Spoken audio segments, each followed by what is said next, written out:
First నుంచి కూడా Telugu Desam party బీసీలకి సానుకూలంగా ఉంది. అది ఎన్టీ రామారావు దగ్గర నుంచి వచ్చింది. అది ఎందుకు వచ్చిందంటే మూలాల్లోకి వెళ్తే మనకి ఎన్టీ రామారావు రాజకీయ పార్టీ పెట్టకముందు కాంగ్రెస్ పార్టీ అధికారంలో ఉండేది. అప్పుడు ఆనాటికి కేంద్ర ప్రభుత్వంలో బీసీలకు రిజర్వేషన్ లేదు. ఒక ఎస్సీ ఎస్టీకి మాత్రం రిజర్వేషన్ ఉండేది. ఏ పథకం పెట్టినా కూడా ఇందిరాగాంధీ గారు ప్రధానమంత్రిగా ఉన్నప్పుడు లేకపోతే ఆవిడ తర్వాత ఆవిడ ముందు కూడా ఎస్సీ ఎస్టీలకే పథకాలన్నీ వచ్చాయి. బీసీలు నెగ్లెక్ట్ కాబడినారు. ఈ అంశాన్ని చంద్రబాబు నాయుడు గుర్తించాడు. పార్టీ పెట్టినప్పుడు గుర్తించి ఆయన ఏం చెప్పాయంటే రావడంతోనే లోకల్ బాడీస్లో 25% రిజర్వేషను మీకు ప్రకటించాడు. బీసీ సీట్లకి సంబంధించి కూడా వెతికి ఆయన బీసీలకి ఎమ్మెల్యే సీట్లు ఇచ్చాడు. మనకి దేవేంద్ర గౌడ, శ్రీనివాస్ యాదవ్, ఇట్లా కొంతమంది చాలామంది బీసీ నాయకులు ఆయన తయారు చేసిన వాళ్ళు, తెలుగుదేశం నుంచి బయటకు వచ్చిన వాళ్ళే. దేవేంద్ర గౌడ్ ఇక్కడ చేశాడు, మంచి హోంమంత్రిగా చేశాడు, చాలా చేశాడు ఆయన. అదంతా కూడా because of only NT Rama Rao, Telugu Desam party. అట్లా కొంతమంది నాయకుల్ని ఆయన సపోర్ట్ చేసి బీసీలను తీసుకొచ్చాడు. తీసుకురావడం ద్వారా తెలుగుదేశం పార్టీకి బీసీలు ఎక్కువగా అండగా ఉండేవాళ్ళు. రిజర్వేషన్ ఇవ్వటం కానీ, వీళ్ళు పార్టీ నాయకత్వాన్ని పెంచడం కానీ ఈ నేపథ్యంలో ఉండేది. అందుకోసమే బీసీలకు సపోర్ట్ తెలుగుదేశం ఉంటారు. అయితే లాస్ట్ టైం ఎన్నికలప్పుడు బీసీలు కాస్త వెనకపడ్డారు. తెలుగుదేశం వైపు వేయకుండా జగన్మోహన్ రెడ్డికి వేయటం ద్వారానే ట్రాన్స్ఫర్మేషన్ ఇటు జరగటం ద్వారా జగన్మోహన్ రెడ్డి వచ్చాడని చెప్పేసి తెలుగుదేశం పార్టీ కూడా గుర్తించింది. గుర్తించిన తర్వాత మొన్న సీట్లు ఇవ్వడంలో కానీ, ఇవాళ మంత్రి పదవులు ఇవ్వడంలో కానీ బీసీలకు మళ్ళీ పూర్వ స్థితి తీసుకొస్తానని వాళ్ళు ప్రయారిటీ ఇస్తానని చెప్పేసి ఇచ్చాడు. కాబట్టి ఇది మంచి పరిణామం. సో ఆ దూరదృష్టితోనే దాదాపు 8 మందికి సముచిత స్థానం కల్పించినట్టుగా కనబడుతుందండి. అలాగే మైనారిటీ విషయానికి వస్తే ఎన్ఎండి ఫరూక్కి ఇచ్చారు. ఆయన సీనియర్ నాయకుడు అండి. ఫరూక్ గారు చాలా సీనియర్ వారు. అంటే బీజేపీతో పొత్తు వల్ల మైనార్టీలో ఒక అభద్రతా భావం ఏర్పడే అవకాశం ఉంది. కాబట్టి తెలుగుదేశం పార్టీ మొదటి నుంచి దాన్ని కవర్ చేయడానికి ప్రయత్నం చేస్తూ ఉంది.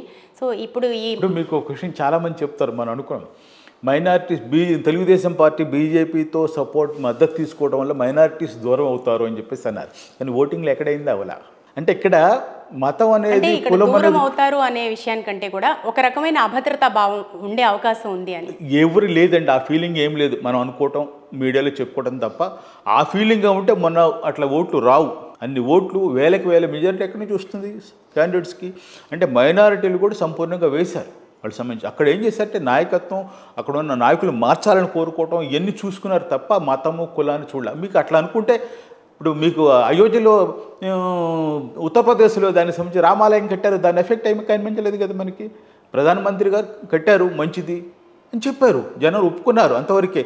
దానికి ఓటు లింక్ చేయలే. ఆ ప్రాంతంలో ఎస్పీ గెలిచింది, సమాజ్వాదీ పార్టీ గెలిచింది. సో కాబట్టి ఇవాళ ప్రజలు అన్నిటి విషయంలోనూ కూడా తెలుసుకుంటున్నారు. కాబట్టి వాళ్ళ మైనారిటీస్ మెజారిటీ పార్టీ అని అనుకోవటం లేదు. వాస్తవం చూస్తున్నారు. ప్రజలకి ఏది మేలు జరుగుతుంది, ఎవరు బాగా చేస్తారు అనేది చూస్తున్నారు. కొంత మేరకు అన్నిటిని యాక్సెప్ట్ చేస్తున్నారు ప్రజలు. కొంత మేరకు అవినీతిని ఒప్పుకుంటారు, కొంత మేరకు బంధుప్రీతిని ఒప్పుకుంటారు. కానీ ఆ పరిణతికి మించి ఏది చేసినా కూడా ప్రజలు ఒప్పుకోరు అనేది మనకు స్పష్టంగా కనిపిస్తుంది ఎన్నికలు చూస్తే.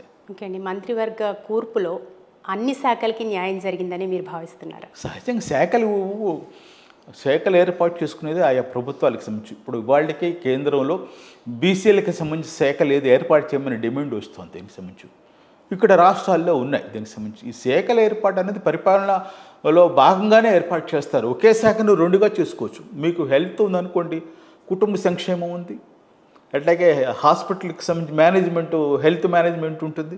దాన్ని విభజేసి 3 మంత్రులు ఇచ్చిన రోజులు కూడా ఉన్నాయి ఒకే శాఖని. కాబట్టి ఆ శాఖల ఏర్పాట్లు అనేది పరిపాలన సౌలభ్యంతో పాటుగా ఆ యొక్క నాయకుడి యొక్క దృష్టిని బట్టి ఆ శాఖల విభజన జరుగుతుంది, అంతే. సో చంద్రబాబు తెలిసిందే మంచి విజన్ ఉన్న నాయకుడు, దూరదృష్టి ఉన్నవాడు, అన్నిటికంటే ముఖ్యంగా రాజకీయ చతురత, చాణుక్యం, ఇంకా చెప్పుకుంటూ పోతే చాలా చెప్పుకోవచ్చు బిరుదులు. సో ఈ మొత్తం మీద ఈ క్యాబినెట్ కూర్పు మీద మీరు ఫైనల్గా ఏం చెప్తారు? ఇప్పుడు వ్యతిరేకత ఎక్కడా రాలేదండి. ఆయన బాగా చేశాడు అనడానికి ఏంటంటే వాళ్ళ నాయకుల్లో వ్యతిరేకత రాలా, కూటమిలో ఉన్నటువంటి పార్టీలు వ్యతిరేకించలేదు, పబ్లిక్ని వ్యతిరేకత రాలేదు. ఇంక మరి సక్సెస్ అయినట్టే కదా. ఆయన చాలా సమర్థంగా మంత్రిమండలి కూర్పు చేసినట్టుగా మన నిదర్శనం ఏంటంటే భాగస్వామ్య పార్టీలు వ్యతిరేకించలా, మద్దతు ప్రకటించాయి, ప్రజల నుంచి మద్దతు వచ్చింది. వాళ్ళ పార్టీలో ఉన్న సీనియర్లు కూడా మాకు ఇష్టమే, ఆయన చేసిందే ఫైనల్ అన్నారు. ఇంకా అంతకంటే ఇంకేం కావాలి? ఆయన కూర్పు సక్రమంగా ఉందంటే అది ఇదే నిదర్శనం. ఓకే అండి, స్టూడియోకి వచ్చి మీ అనాలిసిస్ అందించినందుకు thank you so much Brahmaiah గారు. ఓకే, థ్యాంక్ యూ అండి.